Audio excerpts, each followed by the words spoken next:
Hey everyone, today I've come to a mountain called Qingchengsan. It's near Chengdu in Sichuan province. Hope you enjoy this video.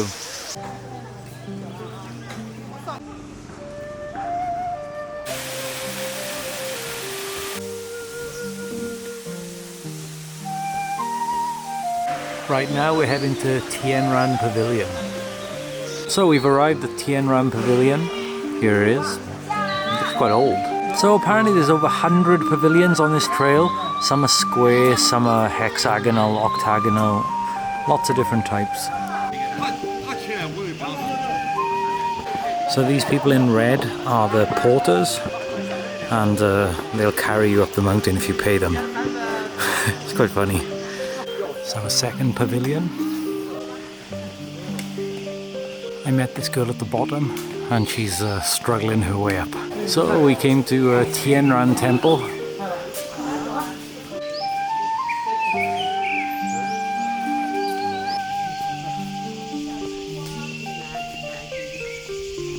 So there seems to be two popular ways up the mountain. I'm not really sure what the differences are in difficulty between the routes, but my plan is to go up one way and down the other. Now we're going to head to Tiansha Cave. I'm not sure if this is the cave or not. If it is, it's a pretty shit cave. The good thing with these Chinese tourist areas is that they build really good infrastructure within the tourist area. There's always really good staircases and sightseeing cars if you're not very good at walking, you know. Next to Tianshadong Temple. So there's a really old pavilion there, but it's been boarded off, so we can't actually go in. So we're now by Wudongtian. I never know how to read the words. Is it from front to back or from back to front? I want to know why this wood is stacked up against this massive boulder. Do they think it's going to like support its weight if it falls? I don't know. I guess this is Tianshadong Temple, but seems to be under construction.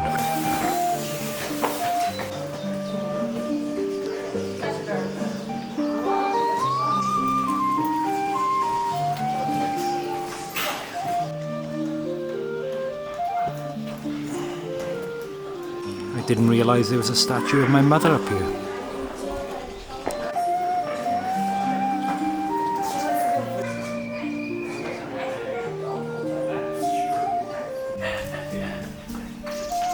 So they're renovating this ceiling and it requires like a specific painting technique.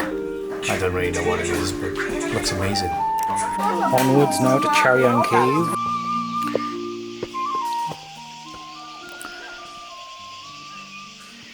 Now we are in Zhibi Canyon.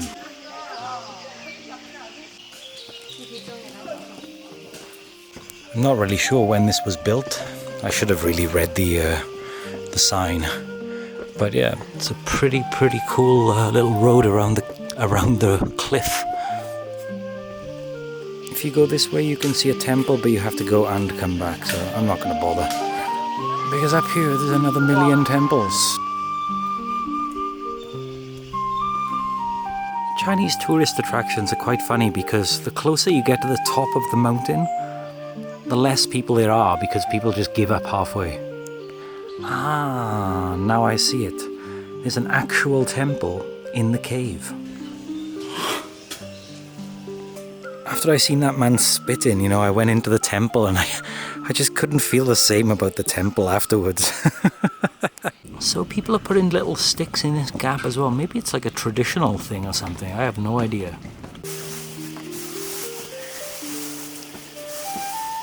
I think we're getting relatively close to the top now. Not too far.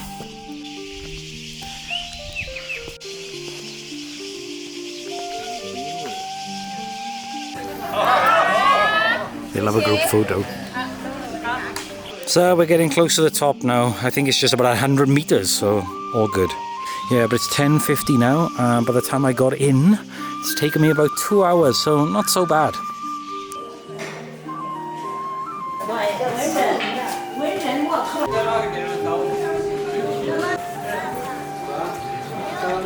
Oh, it's a hub of activity up here. Everyone seems to congregate up here.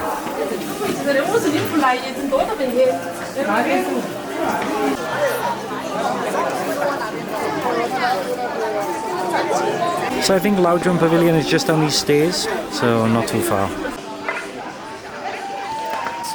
I just love that the scenic spots are full of these type of buildings, you know. It's pretty amazing. I have no idea why people are throwing money in this pool. To be honest, in these scenic spots, these like temples just start to get not boring, but they all just blend into one after a while, you know. And they all sell this absolute tat, which this old man is probably going to buy. So apparently Qingchengsan is the birthplace of Daoism, which is quite surprising, really. Yeah, and we're at an elevation now of 1220 meters. So last time when I came past this, I must have bypassed this entrance and gone straight down in that direction there. But yeah, what I didn't see was this secret passage up to the Laozhong Pavilion. Have a read of this. Okay, this is towards the top. So even though this is towards the top and one of the most special places, because you've already seen like 20 temples already, it kind of loses its appeal, you know? So we finally arrived at Laozhong. Actually, it's really nice. Super nice. I had to double back like 20 minutes, but I think it was worth it, you know?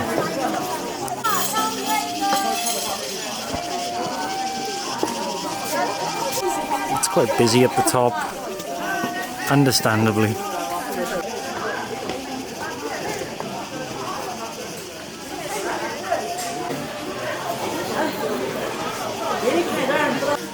Okay, well, I guess it's time to head down the mountain now.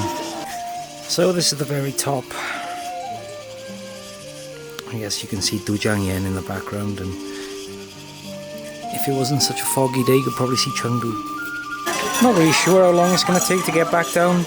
Probably about an hour and a half. I think the route I'm taking down the mountain is the more popular route, which people usually take to come up the mountain. So you can pay someone around $300 to carry you up and down the mountain. Crazy. If you're feeling extra lazy, you can take the cable car as well.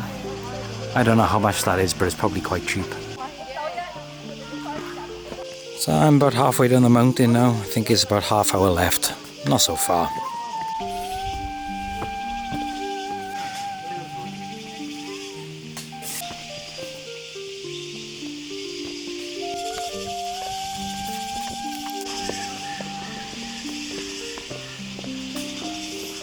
I have absolutely no idea what this plant is, but look how tall it is. Walk up the mountain from here. Walk down the mountain and go from here. Who decided to add the go? How did they come up with this? Ah, this is the lake I didn't see on the way up. Nice brown lake view. Well, I didn't know this existed, but we're going to take a little ferry across the lake.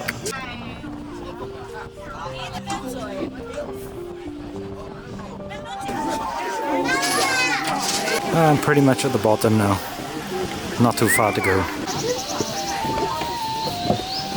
Oh, we're just getting down to the bottom now, not too far left.